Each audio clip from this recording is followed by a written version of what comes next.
सरस्वती शिक्षा समिति पाली कक्षा षष्ठी विषय हिंदी अध्याय 2 बचपन। हमने कृष्णा सोमवती के बचपन के बारे में पहले अध्ययन किया था आधा पाठ। अब उससे आगे शिमला और नई दिल्ली में बड़े हुए बच्चों को वेगर्स और डेविको रेस्ट्रो की चॉकलेट और पेस्ट्री मज़ा देने वाली होती। हम भाई बहनों की ड्यूटी लगती शिमला मॉल से ब्राउन ब्रेड लाने की। यानी लेखिका कह रही है कि शिमला और नई दिल्ली में रहने वाले बच्चों को चॉकलेट और पेस्ट्री खरीदने के लिए जाने में हर बच्चों की ड्यूटी लगती थी और वैसे ही हमारे घर में हमारे भाई बहनों की भी लगती। हमें हफ्ते में एक बार चॉकलेट खरीदने की छूट थी। यानी हफ्ते में एक दिन, यानी 7 दिन में एक दिन चॉकलेट और पेस्ट्री खरीदने कभी कोई भैया कभी बहन अलग अलग सदस्य जाते थे। सबसे ज़्यादा मेरे पास ही चॉकलेट टॉफ़ी का स्टॉक रहता। मैं चॉकलेट वहाँ पर नहीं खाती थी। रात को खाने के बाद बिस्तर में लेटकर मज़े से खाती।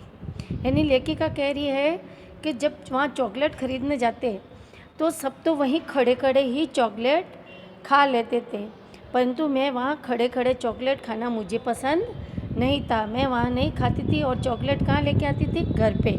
और रात का जब मैं खाना खा लेती थी उसके बाद मैं लेट कर मज़ा ले लेकर उस चॉकलेट को मैं खाती थी। शिमला के काफल कुछ खट्टे मीठे रस भरी।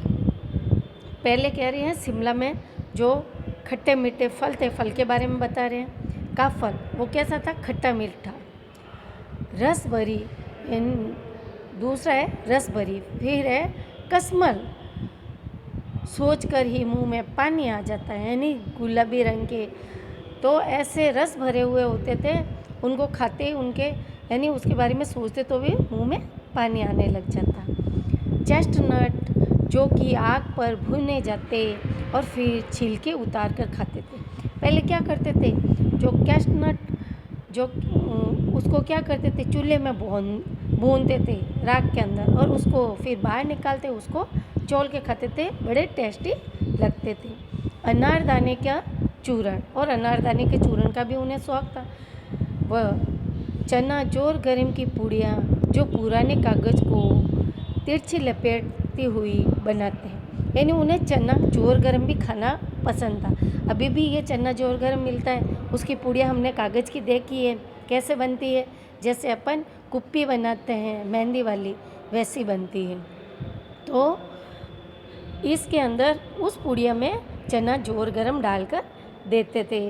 कौन देते थे? चने वाले बाबू। और उस समय वो गाना भी प्रसिद्ध था। कौन सा? चना जोर गरम बाबू में लाया मज़ेदार चना जोर गरम।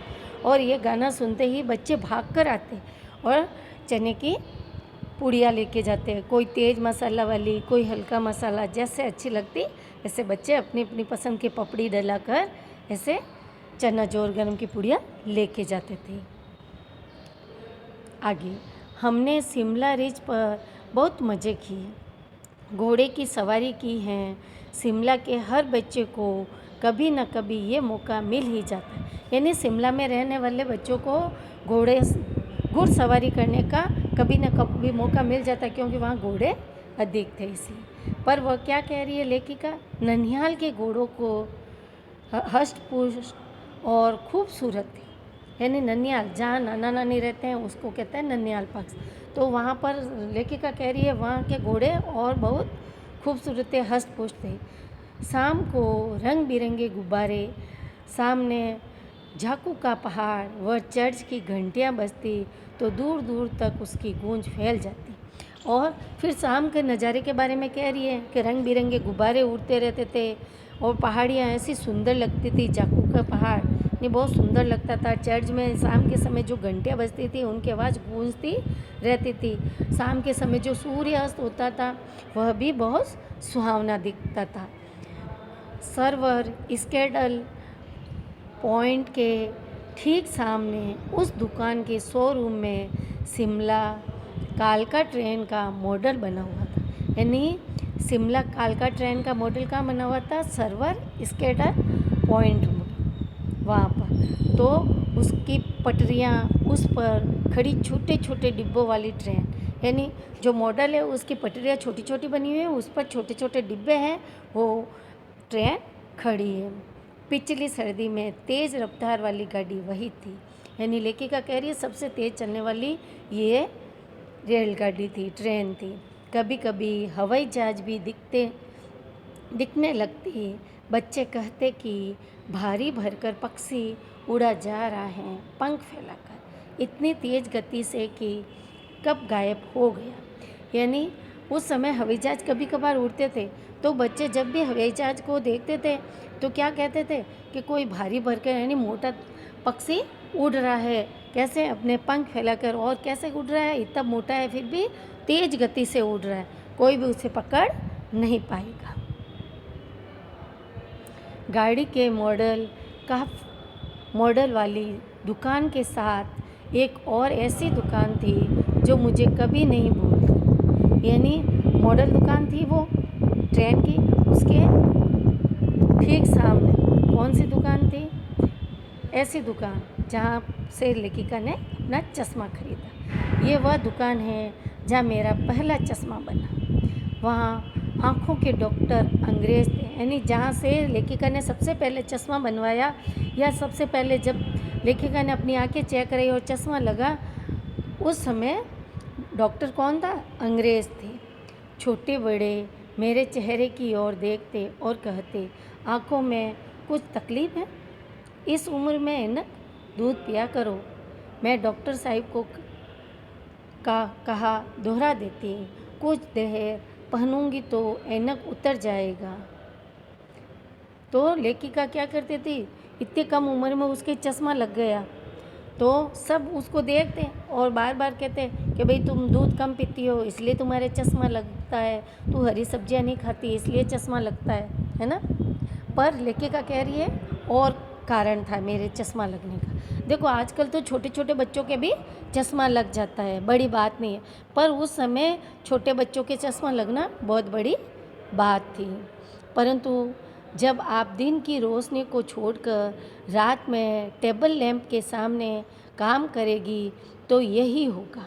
यानी लेखिका जब दिन को तो नहीं पढ़ती, पर रात को क्या करती थी, टेबल लैंप छोटा सा होता है, उसके सामने बैठ के वह रात को देर तक पढ़ती थी।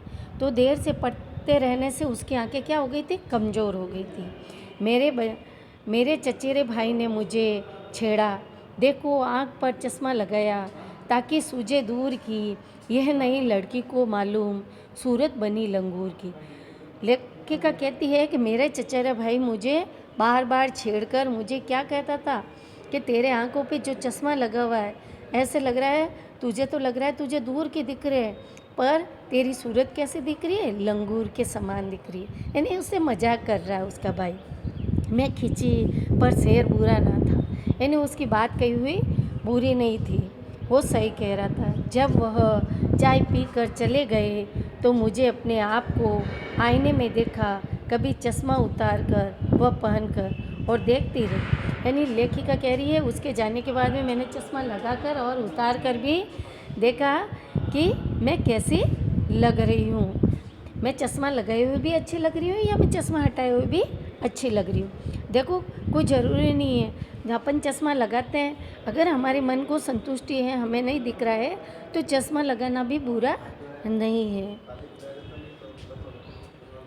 अब तो चेहरे के साथ घुल मिल गया है चश्मा। जब कभी उतरा हुआ होता है तो चेहरा खाली खाली लगने लगता है।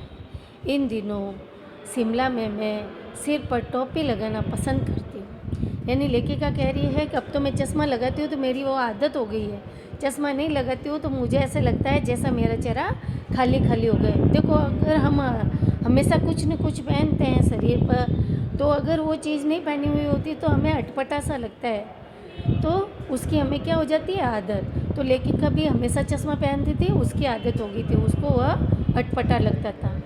और फिर वह शिमला में टोपी पहनने लग गई। मैंने कई रंगों को जमा कर ली, यानी कई रंगों की टोपियाँ उसने जमा कर ली।